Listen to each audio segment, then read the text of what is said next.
Le 2 octobre, lors des festivités de la Saint-Michel à Calvi, le mémorial des légionnaires parachutistes morts pour la France depuis 1948 a été inauguré.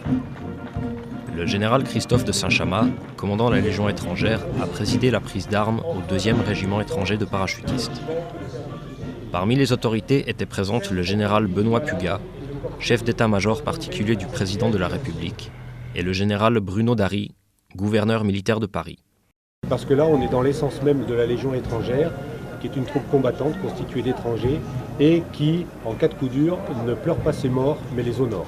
Et la meilleure manière de les honorer, c'est de marquer sur le marbre, à un endroit du quartier et du camp Rafali, où tous les légionnaires, tous les sous-officiers, tous les officiers passent au moins une fois par jour, le nom de ces morts pour la France, et de leur rendre hommage ainsi.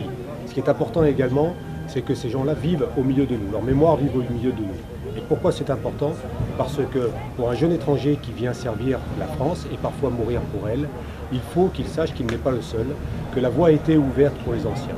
Donc c'est bien ce lien qui est constitué par ce mémorial entre les anciens qui ont ouvert la voie depuis 1948, création des troupes légionnaires parachutistes, jusqu'à nos jours, qui est important au sein du camp Rafali.